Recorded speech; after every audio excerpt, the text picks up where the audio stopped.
went into DMET. So what was your story? Our admission was delayed for whole batch because there was a massive strike. For almost, it went on for more than 6 months.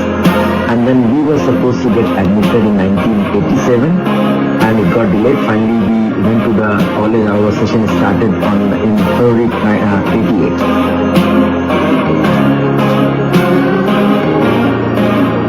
And training was focused on the discipline and strong fundamentals.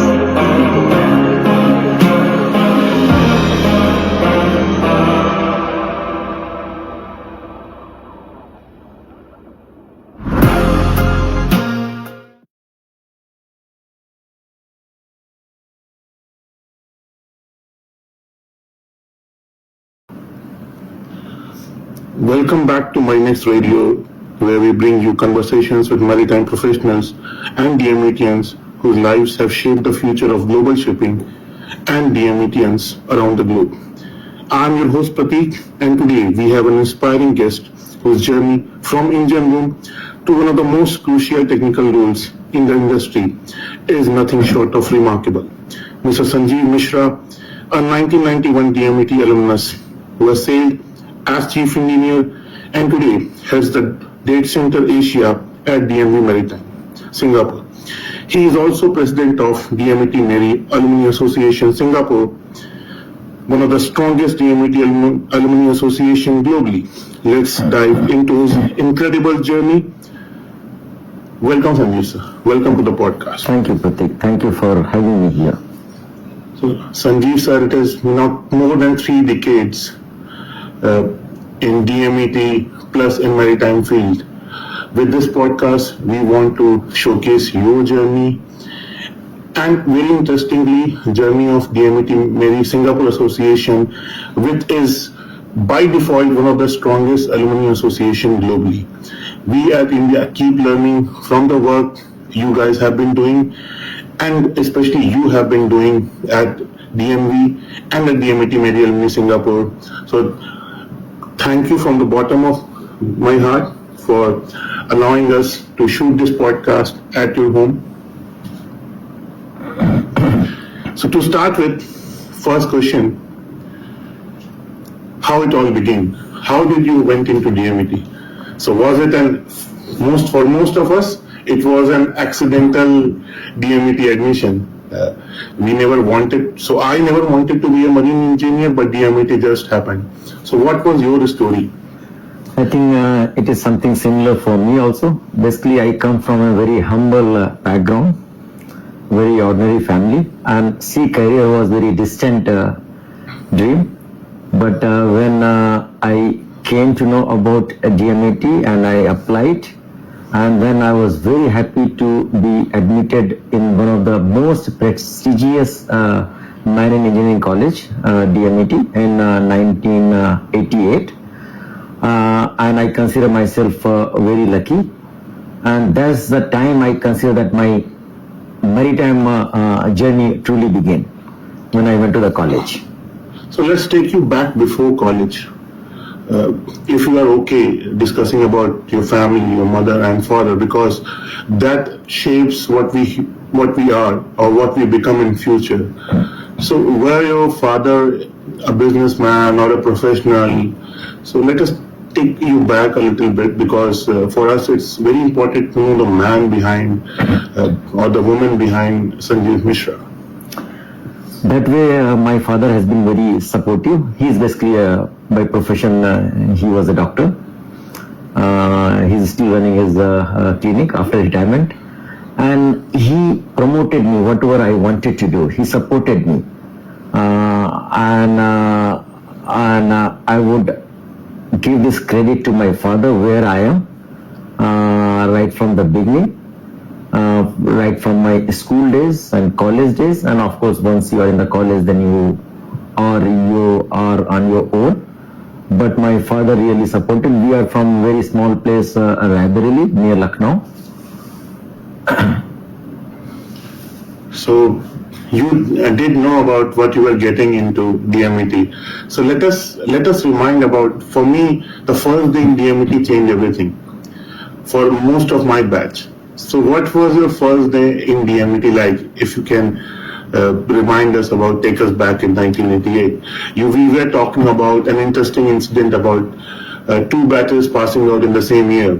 So let us take back in those 2 points. Yes, life, in principle, life at DMET was a bit tough, but it was life-changing for me. And not for me, but many other, my batchmates, my juniors, seniors.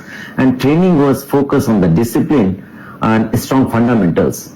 And it so happened that our admission was delayed for whole batch because there was a massive strike for almost, it went on for more than 6 months.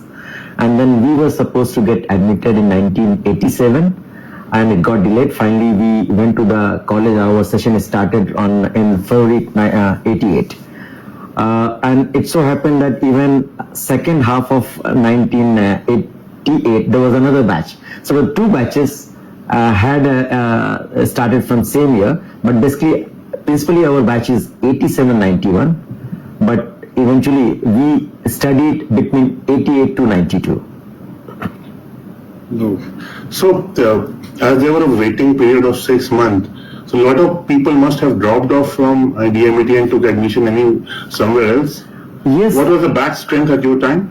Yes, that's also very interesting. My batch was really very small. We were only 56. Okay. But bonding, since we were a small batch, bonding between each cadets were very strong. We knew each other very well, family background, who's from where.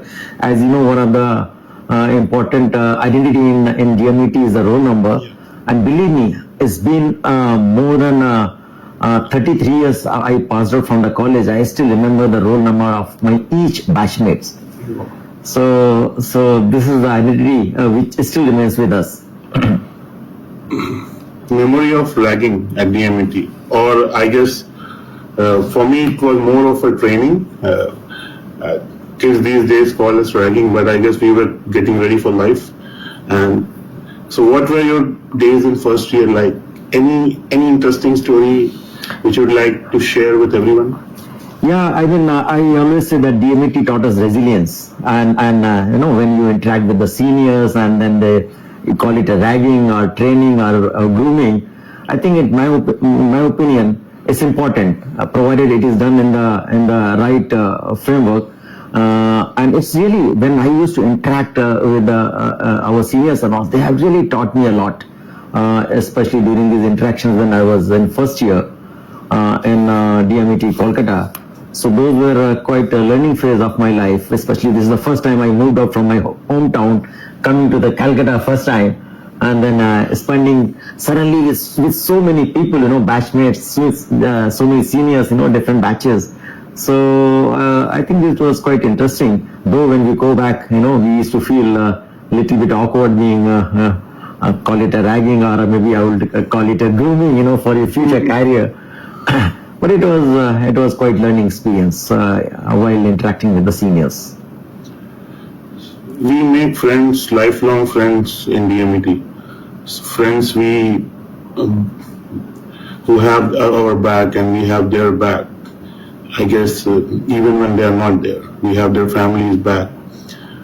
So if you could tell us few of your friends' name and who are very close to you, and you would like to share some few points about them. Maybe some of them will be in Singapore right now. Yeah, actually, as I mentioned, my batch was quite small, but we have only two. My batchmates are in Singapore, Praveen Jindal and Sharat Nayak. But there are many other batches. Like if you talk about 92 pass out, 93 pass out, they are big in number in Singapore. But we were quite close to many of us, you know, within the batches, you know. So it's difficult to name one or two people, you know, because I would say all my entire batch, you know, I know each and everyone, and I can pick up the phone and call anybody at any given time. So we had a very close bonding with each other within our batch. Two batches of DMET passing out at the same time. How was the placement at your time in DMET? This is an interesting question, and believe me, today's generation maybe will not believe.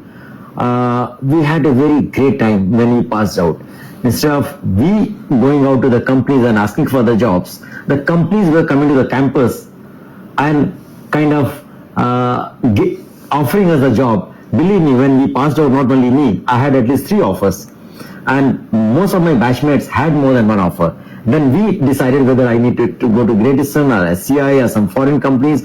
But there was a more tradition that time joining the Indian company. Like I decided to join Great Eastern, and many of my batchmates also joined the Great Eastern. There were very few guys who were moving out to foreign companies. But the job opportunities were fantastic that time, in that era.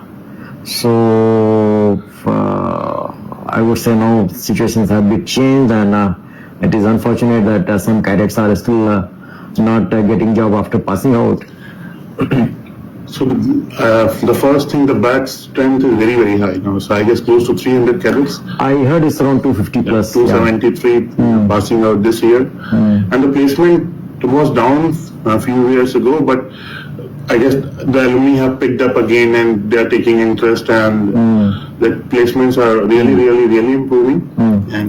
But yeah, so DMETians have always been torchbearer in the industry. It means we come with extra baggage of performing. So these cadets have to prove their legacy as they go forward. So they will, even in my ship, if I could not do anything, I was told that, अरे भाई DMET को ये नहीं आता. So I guess these cadets are facing the same issue, and that what keeps us going as well. We are DMETian and we are supposed to perform really. So that is that they have to carry as well. There is a little bit expectations also from the industry. If you are DMET pass out, and it is there's a perception in the industry, which is of course is unfortunately changing, that this person has passed out from DMET, so he stands apart from other colleges or other institutes. And as you know, DMET is one of the most prestigious institute in marine engineering globally. So that perception is changing. I have heard many stories from the ship owners and managers who are hiring cadets from the DMET, and unfortunately some of the cadets who are passing out or joining the ships, it has come to my attention that they are not very professionals. But again, it's not everybody, there are very few, and then I would like to appeal to all the cadets who are joining the sea or taking a sea career as their profession. Try to be diligent, give 100%, and think about the interests of the ship owner and manager, and then you have to align your output based on their interests and of course based on the framework what you are expected to do. So I will tell you, so it's not only about sea, it's about being diligent even in land. So we keep on hiring DMETians across, and an example of one DMETian, because we are a DMET first organization. One DMETian was supposed to join on 1st of a month, because it was already agreed that you will be joining on 1st. He messaged us on 4th that he forgot to join. He'll be joining today, and that is something that really pisses our organization as well, that you're not serious about someone who's giving you a job at land, because for DMETians also it's tough to get job on that if they are quitting sailing. And so that is something, diligence should be everywhere. And you need to take care of your legacy. So these are kids, are guardians of our legacy. They have to be very sincere. It's very important. Imagine if your joining has been planned from one particular port, somebody is signing off and you have to go, and suddenly you are unable to join. So it's going to upset so much schedule of the vessel and ship managers. So you have to always look from the other side also. So did you make any girlfriend in college? So do you have like many girlfriends? You are a smart guy. You would have many girlfriends like most of us, or? Unfortunately not. Okay, you were someone who used to study a lot? No, I would say I was mediocre, and then I was more into friendship, chit-chatting with our friends and going around and all, but not really. So you sailed for how many years, sir? So I started my sea career from 1992. I started my sea career with the Great Eastern Shipping Company. Of course, when you join sea, that time we started with as a fifth engineer, and then I continued, then cleared exams and all, and I got promoted to chief engineer in 1999, and I continued sailing until 2003. And 2003 I quit the sailing, and then I started to I decided to start the shore job. So when did you get married? So after quitting sailing? No, in between only, during the sailing only I got married, and in 1996 when I was second engineer. Okay, you married very, very early, like you're passing out. Yes, maybe I married early, and then that's could be one of the reasons that my wife used to accompany me a lot.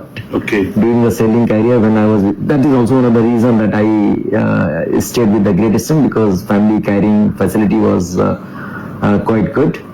And how did you meet your wife? Let's take back up. So you said that before we started podcast that was love come arranged. It was a love marriage with parents' blessing. So where did you meet your wife? Yes, actually, she was sitting with my sister. Okay. And then I just happened to drop my sister once to one of the university, and then I happened to. In Lucknow only. Yeah, and then she was also there, and that's the first time I met her. So when did it happen? When did you first? It happened in 1995. So after you passed out, you were making a lot of money. You were already a merchant navy officer. Can you believe it? I mean, I met her, and then we became friends, and then maybe within 1 month or 2 months, I went back to the sea. Okay. And then I was out for 7 months on a long contract, and then after I came back, and I think everything was fixed up. I was not there during my engagement, and I came back, and within 15 days I got married. Oh wow. That's the life of seafarers. You cannot plan a lot of things because things are not in your hand when you are out at sea. So did you enjoy sailing, or you always had a dream of settling up in land and doing something in maritime industry? Was leaving sea a family decision? Because a lot of us it is because we want to spend time with our family, we want to be there when they are growing up. Or it was that you have chosen a career path where, okay, I have done this kind of sailing, I have become chief engineer, sailed as chief engineer, now it's time to come ashore and do a lot of things for maritime industry. So what was your choice and why? Yeah, if you see, I don't know the current trend, but during my time, this trend was very popular. Most of the people, my batchmates, even junior, senior, they used to go at sea, and they used to plan, okay, let's sail as a chief engineer for 1 or 2 or 3 contracts and leave sailing. And even that was my plan, but I continued little bit longer. I sailed as a chief engineer for almost 3 years, almost 4 or 5 vessels I did, and I left sailing. But that was my plan, that I will have few years as a chief engineer and then settle ashore. So that's the reason that was very well planned, and I came back and then applied in a couple of companies, and DNV was, I would like to thank DNV that they hired me. So I started my shore career from DNV Mumbai. And I was there for almost 5 years, and then later on I moved to another location in India, in Vizag. So you started your land career with DNV, if I'm right, and you are still with DNV after 2 decades. So take us through that journey, sir, with deep insights on what DNV does and what are you currently doing. Okay, maybe I'll start with my journey first. As I said, I started on 1st April 2004. I started my DNV career from Mumbai. I was a surveyor, auditor, and a customer service manager. And later on, I moved to the Visakhapatnam. I became the station manager in Visakhapatnam. Was overseeing the operations in the east coast of India. And then I was there for around 3.5 years. And later on in 2012, I moved to Singapore and joined Data Center Asia. Coming back to your previous question. What is Data Center? Data Center is direct access to technical support. It means customers, our ship manager, owners can contact us directly. There is a tool which you have developed, and that's the reason this is called direct access to technical expert. Okay. DATE. Okay. It's not a data, it's a date. How big is the DNV team, date team in Singapore? So right day now? team has been designed in such a way so that we are able to provide 24/7 support to our customers, ship manager and owners. So we have offices at various time zones. Of course, the main offices are Hovik in Norway and Hamburg, but we have also in Houston. We have office in Piraeus and Singapore. So mainly we take care of the Asian customer in Asia time zone. And coming back to your question about the journey and why I continued for so long. So DNV has provided me with excellent platform to learn and grow. And every role has been a learning experience. And I have evolved alongside the industry.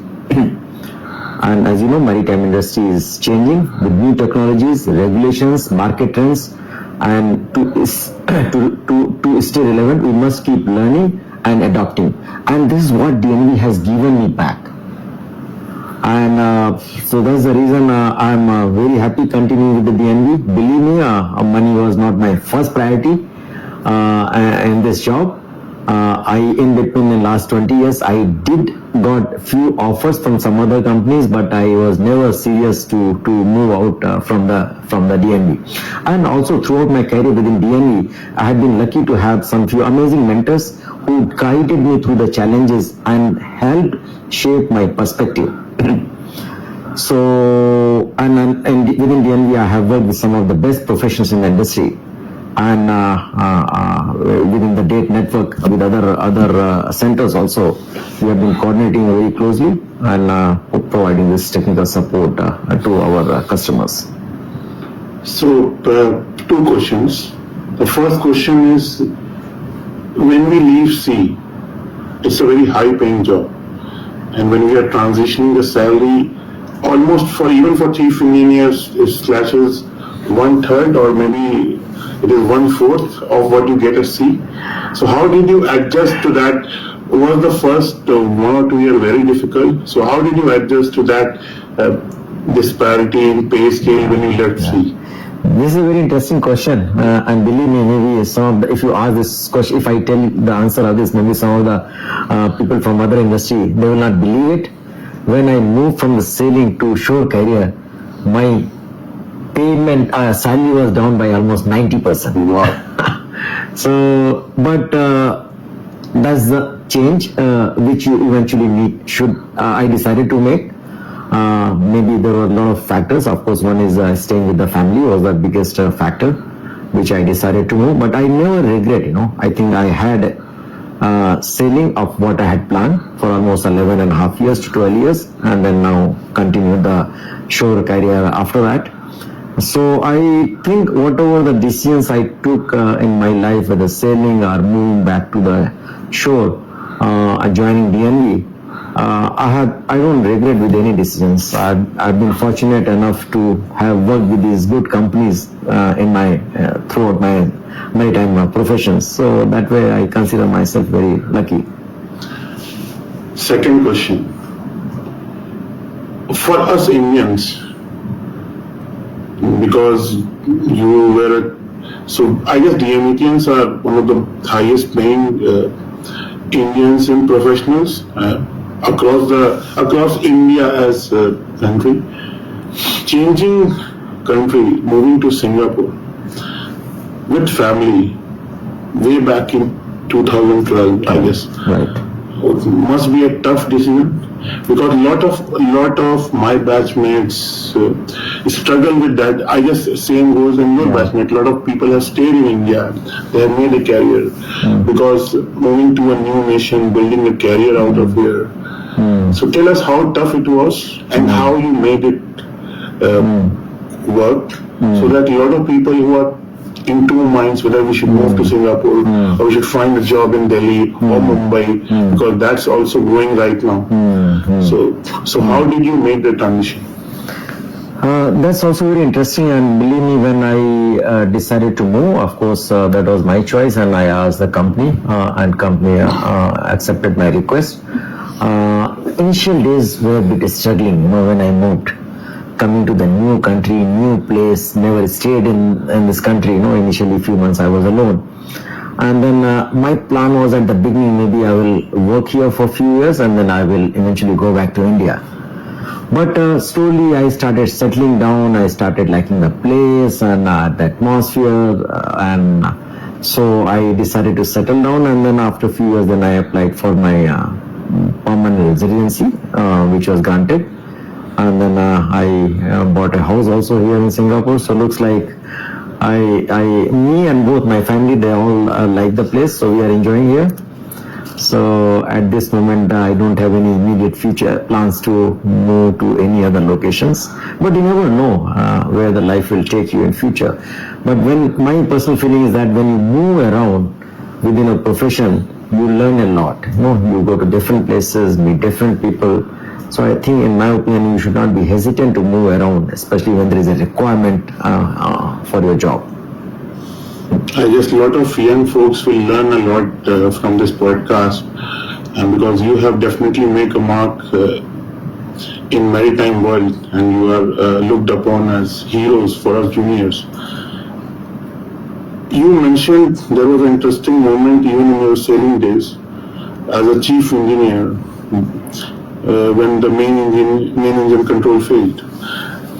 If you remember, we would like to know more about that incident from you only, because there might be some lessons for juniors who are at sea listening to this podcast.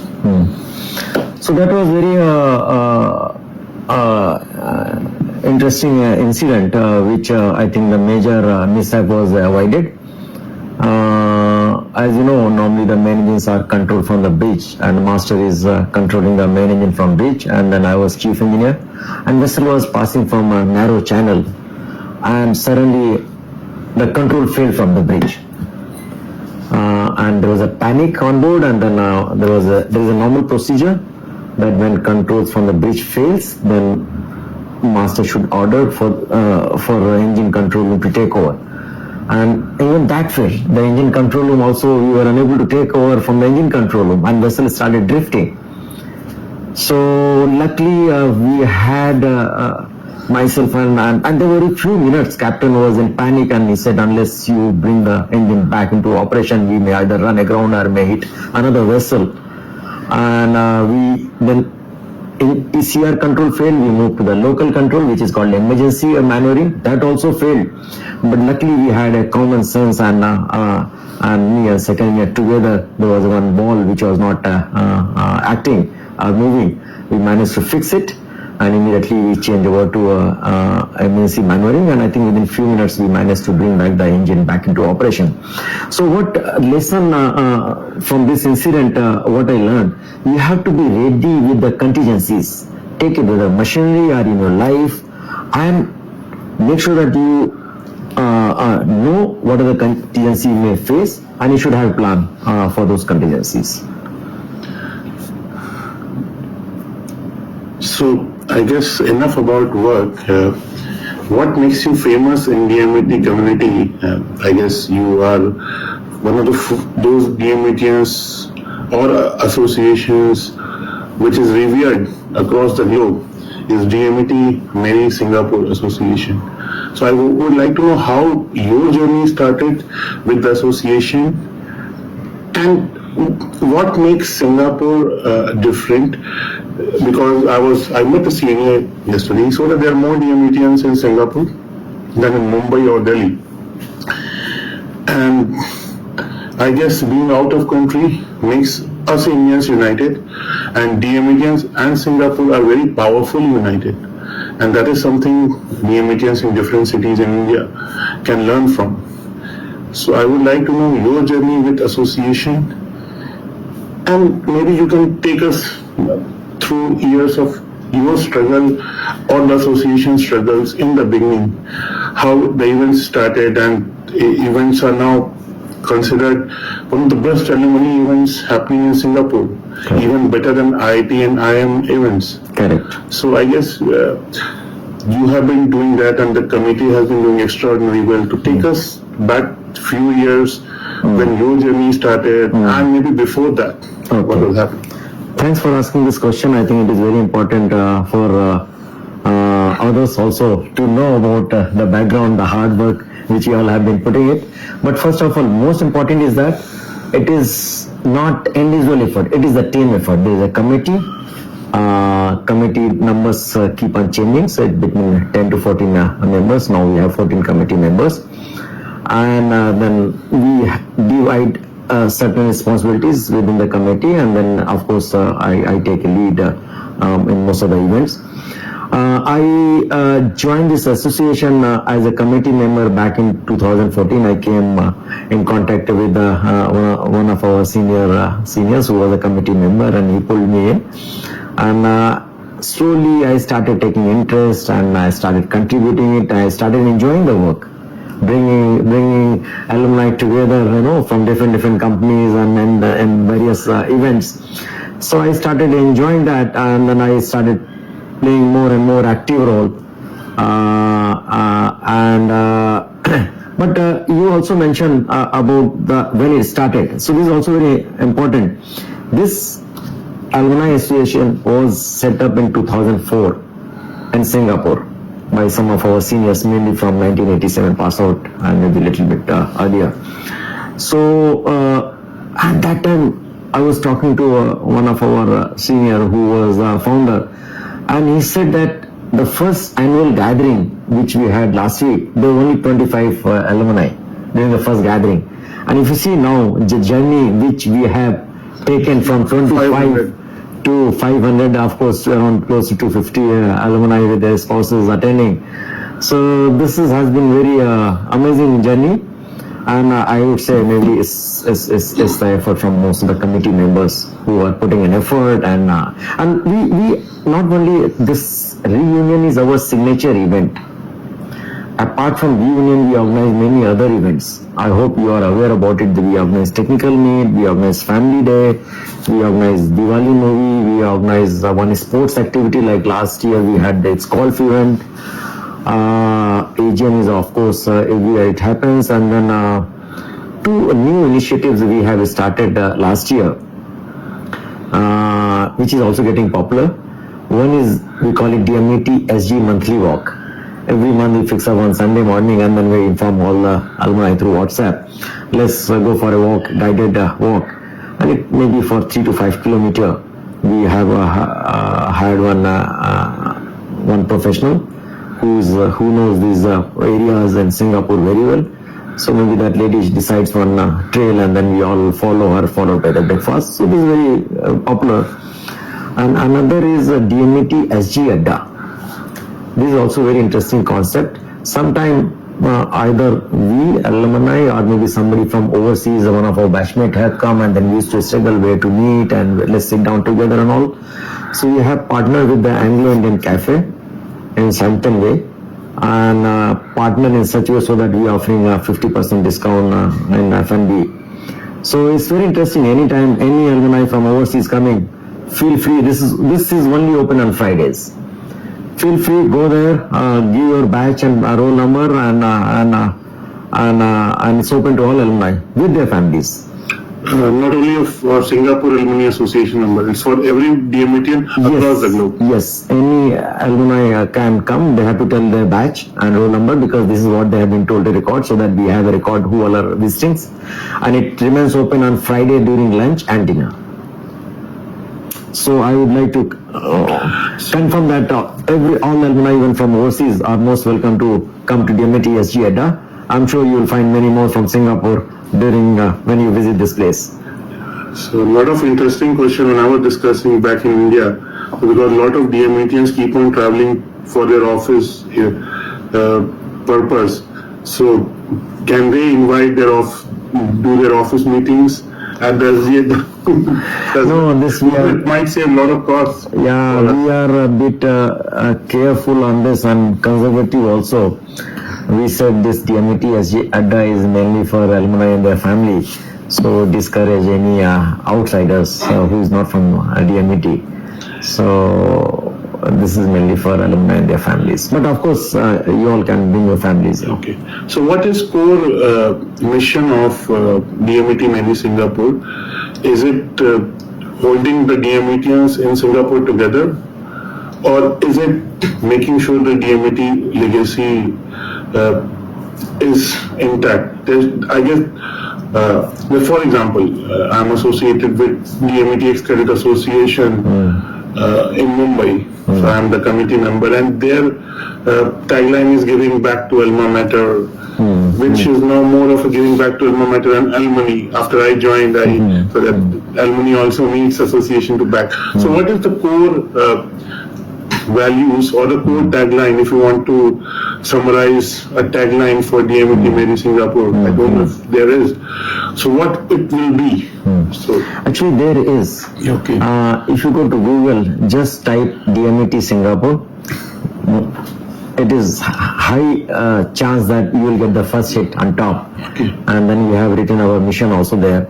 Basically, it is fostering networking and bringing all alumni together, helping each other, and connecting with each other. So this is one of the tagline you can say. So connecting with each other in Singapore or globally? So far we are saying locally in Singapore, but we are also exploring possibilities how we can improve the collaboration with the other associations like Hong Kong, Dubai and India, which are also very active.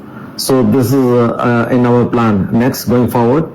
But we have also already started discussing how this can be achieved. Because personally, I would like to see all these alumni association at various places coming on board and working together, assisting each other, collaborating together, providing opportunities for our cadets for maybe better job placement, and see how much we can give to our alma mater. So this is something we are discussing, and I believe that there is a room for improvement. I don't know how this can be done. Yeah, but we're just talking about it in podcast. I guess that's one step forward from your side as well. And I'm very happy that we are all thinking alike, and we all want DMET to prosper. Correct. And that's the brotherhood connecting everyone. I have heard interesting stories about DMET-MERI Singapore Association going out of the way, helping DMETians in Singapore.